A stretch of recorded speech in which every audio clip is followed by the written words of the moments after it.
जरा सोचिए, अगर मैं आपसे कहूं कि आने वाले कुछ सालों के बाद आपकी जेब में रखा हुआ कैश यानी नोट और सिक्के शायद सिर्फ किसी म्यूजियम की चीज बनकर रह जाएंगे, तो आपको कैसा लगेगा? क्या सच में कैश सिस्टम धीरे धीरे खत्म हो रहा है? क्या फ्यूचर में हमारा सारा पैसा डिजिटल हो जाएगा? और अगर ऐसा होता है तो हम आम लोगों की जिंदगी पर इसका क्या असर पड़ेगा? आज की इस वीडियो में हम इसी सवाल का गहराई से जवाब ढूंढेंगे। यूपीआई, डिजिटल करेंसी और भविष्य का भारत कैसा दिखने वाला है? भारत में डिजिटल रिवॉल्यूशन की कहानी बहुत इंटरेस्टिंग है। कुछ साल पहले हमारे देश में लोगों को फोन रिचार्ज करने तक के लिए दुकान जाना होता था।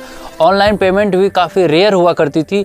डेबिट यानी एटीएम कार्ड चलाना भी कई लोगों के लिए काफ़ी मुश्किल लगता था। लेकिन फिर आया 2016 का नोटबंदी और उसके कुछ ही समय बाद आया यूपीआई। यूपीआई ने तो लिटरली पूरा पेमेंट सिस्टम का गेम बदल दिया। आज भारत दुनिया में सबसे ज़्यादा डिजिटल पेमेंट करता है। सब्जी वाला से लेकर ऑटो ड्राइवर, पान वाला, हर छोटे से छोटे जगह पर आज क्यूआर कोड से एक क्लिक में पेमेंट हो जाता है। ये सिर्फ हमारी सुविधा के लिए नहीं है, ये वो कदम है जिसने हमारी कैश की निर्भरता को बहुत तेजी से कम कर दिया। क्या यूपीआई से कैश सिस्टम खत्म हो जाएगा? अब बड़ा सवाल यह है कि क्या यूपीआई इतना पावरफुल है कि कैश का यूज बिल्कुल ही खत्म हो जाएगा? देखिए, यूपीआई की पॉपुलैरिटी इतनी तेजी से बढ़ी कि आज हर सेकंड लाखों करोड़ों के ट्रांजैक्शन हो रहे हैं। यूपीआई के फायदे के बारे में अगर हम बात करें तो ये फास्ट, इजी एंड सेफ है।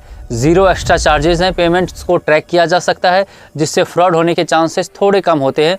कैश या खुले पैसे कैरी करने की जरूरत भी नहीं होती है और छोटे मोटे काम हमारा ऑनलाइन पेमेंट से भी हो जाता है। अब बात करते हैं यूपीआई के कुछ नुकसान भी है। जैसे इसका यूज करने के लिए हमें इंटरनेट चाहिए। तो यूपीआई पावरफुल तो काफ़ी है, लेकिन कैश को अभी पूरी तरीके से रिप्लेस करने की ताकत नहीं रखता, कम से कम अभी तो नहीं। अब बात करते हैं उस कॉन्सेप्ट की जो शायद फ्यूचर में कैश को सबसे ज़्यादा अफेक्ट करेगा, CBDC यानी central bank digital currency, digital rupees. ये वही इंडियन रुपीज है जिसे हम डेली इस्तेमाल करते हैं। बस यहाँ पर इसे डिजिटल रूप से जो सीधे RBI इशू करेगा, यानी फोन की कोई ऐप में या कोई डिजिटल डिवाइस में डिजिटल रूप में पैसा रखा जाए। इमेजिन करें आपके वॉलेट में कैश की जगह एक डिजिटल वॉलेट होगा जिसमें RBI का ऑफिशियल डिजिटल पैसा होगा।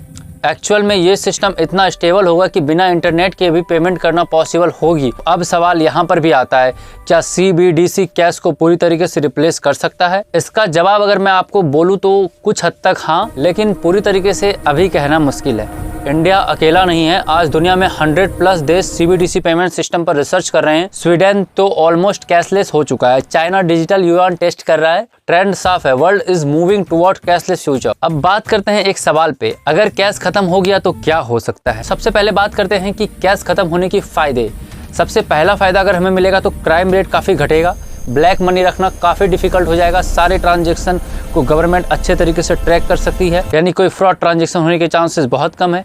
इकोनॉमी और ज़्यादा मजबूत और ट्रांसपेरेंट हो सकती है। इंटरनेशनल ट्रेड भी काफ़ी आसानी से हो जाएगा और गवर्नमेंट को पैसों की सही डेटा मिलेगी। लेकिन ज़रा रुकिए, इसका नुकसान भी है। अगर हम इसका नुकसान की बात करें जो आम जनता को झेलना पड़ सकता है, तो गवर्नमेंट आपका हर ट्रांजैक्शन पर नज़र रखेगा, यानी आपका प्राइवेसी ऑलमोस्ट खत्म हो जाएगा। सिस्टम फेलियर हुआ तो टाइम पे अगर आपको जरूरत पड़ गई तो पैसे बंद हो जाएंगे। टेक्नोलॉजी जितना अच्छा है उतना खतरनाक भी है और वो लोग काफ़ी पीछे छूट जाएंगे जो रूरल एरियाज में रहते हैं या फिर जिन्हें जानकारी नहीं है, इंटरनेट उतना उनके पास पहुंचा नहीं अच्छे से, तो वो काफ़ी इस चीज़ में पीछे रह जाएंगे। मतलब कैश खत्म होने का मतलब सिर्फ अच्छी बातें नहीं है, हमारा कंट्रोल, प्राइवेसी और फ्रीडम सभी दांव पर होगी। क्या कैश सच में कभी खत्म हो सकता है? अगर हम इसका शॉर्ट आंसर बोले तो नहीं, कम से कम इतनी जल्दी तो नहीं। अगर हम रीजंस की बात करें तो इंडिया जैसे विशाल देश में सभी के पास स्मार्टफोन नहीं है। सेकंड, इंटरनेट हर जगह नहीं है। तो गवर्नमेंट खुद कहती है कि डिजिटल इंपॉर्टेंट है बट कैश भी सेफ रहे। फ्यूचर में कैश कम जरूर होगा लेकिन खत्म कभी नहीं होगा। यस, डिजिटल ट्रांजैक्शन जरूर डोमिनेट करेंगे, लेकिन कैश एक बैकअप सिस्टम की तरह हमारे आसपास हमेशा मौजूद रहेगा। एग्जैक्टली वैसे ही जैसे आज चेकबुक मौजूद है।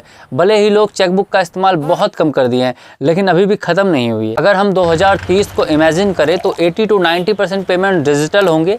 कैश का सर्कुलेशन काफ़ी कम हो जाएगा। गवर्नमेंट सब्सिडीज़ ऑलमोस्ट पूरी डिजिटल हो जाएगी। यानी अगर हम बात करें CBDC तो वो मेन स्ट्रीम बन जाएगा। यूपीआई तो रहेगा ही। कैश सिर्फ कुछ ट्रांजैक्शन या इमरजेंसीज में ही हमारे लिए काम आएगी, जो ऑलरेडी अगर अभी देखें तो यूपीआई की वजह से काफ़ी बड़ी बड़ी सिटीज़ ज़्यादातर यूजेस ऑनलाइन ही होता है, कैश में बहुत कम ही होता है। तो दोस्तों, यहाँ पर आखिर बात यह है कि कैश एक सिस्टम है और डिजिटल एक फ्यूचर, दोनों साथ साथ चलेंगे तो अच्छा रहेगा। बस बैलेंस बदल जाएगा। हो सकता है कि ऑनलाइन पेमेंट का यूज ज़्यादा हो जाएगा। यूपीआई ने हमारे पैसे के इस्तेमाल का तरीका काफ़ी बदल दिया और डिजिटल रुपीज़ फ्यूचर में मनी को खुद बदल देगा। लेकिन कंट्रोल, प्राइवेसी, फ्रीडम ये सब फैक्टर सरकार भी समझती है, इसलिए कैश को एकदम से पूरी तरीके से ख़त्म करना प्रैक्टिकल और डेमोक्रेटिक दोनों तरीके से सही नहीं है। अगर आपको ये वीडियो पसंद आई तो वीडियो को लाइक ज़रूर करें और कमेंट में बताएं कि आप किस सिस्टम को सपोर्ट करते हैं, कैश या डिजिटल।